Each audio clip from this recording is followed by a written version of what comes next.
I want you to picture something with me. It's a Sunday morning. You partied it out Friday, Saturday night, baby. You're feeling good. But Sunday, you just want to kick back, relax, and grind you some goddamn Raid Shadow Legends. Yeah, no one else has ever thought that on planet Earth either. You're not alone. But Blizzard said, screw you, we're making Raid Shadow Legends too, and you're gonna... What's up? It's not Raid... It's... You're gonna grind some Hearthstone Mercenaries. As you can see on our lovely Hearthstone desktop here, we have this cute little Mercenaries tab. New mode coming soon. This might as well say Raid Shadow Legends 2, okay? But hear me out. I don't think it's going to be as bad as people say it's going to be, right? All the memes, all the jokes and everything. I think it's going to be okay. I think we got to give it a shot, but let's talk about it. Why is it going to be bad? Why is it going to be good? Let's figure that out together, shall we? I hope you're ready to play you some Raid Shadow Legends 2. No, I'm just kidding. It's still Hearthstone Mercenaries. All jokes aside, with Hearthstone Mercenaries, we got to figure out if it's going to be worth your time and money, right? Got to invest those things carefully. So, I'm going to give us a quick pro-con list. Then we're going to go a little bit more in-depth on each pro and con. I'm only going to do about 3 for each side. And then from there, you got to make your own decision. If you agree or disagree with me and whatever it is that you're thinking, comment down below. Let me know what's up. Also, if you like the content, hit that subscribe button. It helps me out a ton. And if you're really, really cute, but only if you're really cute, hit that like button. Let's get into it. So let's go ahead and talk about our pros real quick.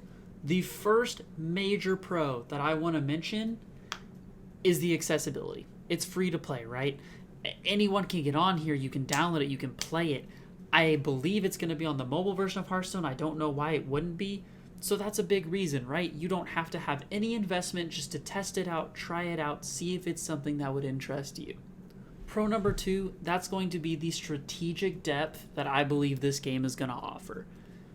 This game is going to have a lot, and I mean from we have seen just from initial release, a lot of choices when it comes to the characters you can deploy, the teams that you can make, the abilities they can have, the items they can hold. There are so many combinations of different things that you can implement. Sure, at some point, just like any card strategy game, there's going to be some kind of meta, right? There's going to be the meta team, there's going to be this, but there's so many options that I have a feeling the counter meta and things like that are actually going to grow to be quite intriguing. Now, for our last pro, I want to talk about the replayability of the game. When it comes to the adventures, like the PvE content, it probably won't be too replayable. They've already said that they're going to have some stuff post-release very early. They already have it planned and set up to come out. But there is PvP. That's where you can climb the ladder, earn the rewards, right? All that good stuff. PvP alone creates so much replayability because you never know what you're going to play against. You don't know the opponent's strategy. You don't know what they're thinking.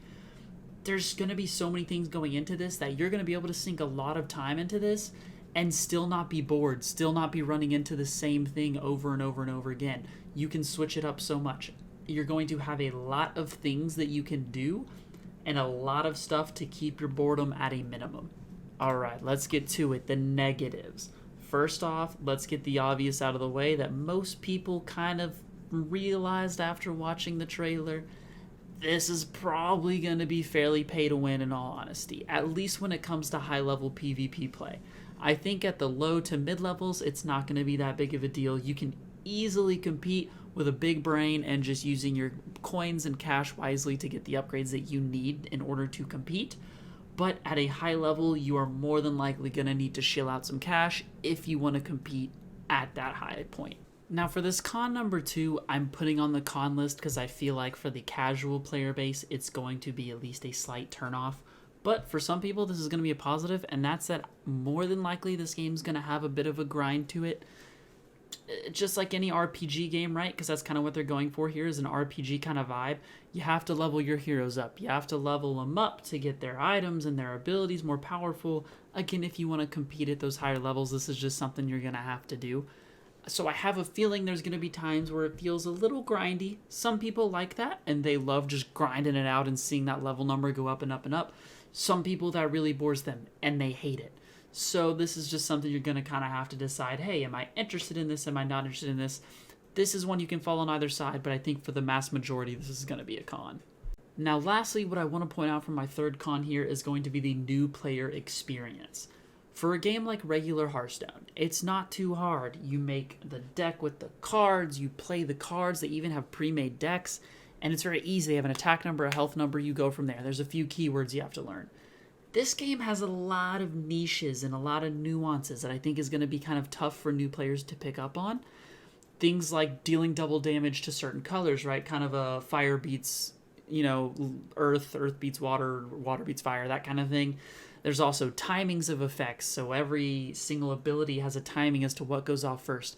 There's just a lot to learn and take in, and I fear that the new player experience is gonna be a little rough for some people because they're just not gonna be used to this level of strategy and just strategic depth in general, especially from Hearthstone. Because if Hearthstone's pulling from its regular player base, it's a very casual strategy game audience, right? Most of them aren't that way, so that's the only thing I fear. But if you're on this video, you're more than likely comfortable with strategy games, so that con more than likely will not affect you.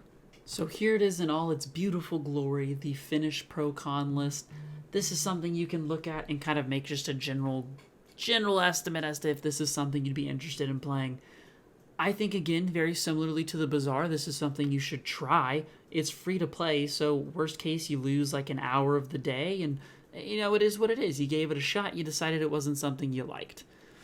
Like I said, I'm going to be making some more videos leading up to the release of Hearthstone Mercenaries about some different details about it, things that I think are really going to make it stand out in the strategy game genre as opposed to other things. Just stuff in that kind of ballpark. So, as I said previously, if you have any comments or concerns with what I said, put them down in the comments below. Let me know if you think I missed something that's really important, or if you think my pro-con list is wrong and for whatever reason. But besides that, I will see you guys in the next video. You better goddamn subscribe or I'll tell you what, I'm gonna haunt you in your nightmares, and that's a fact.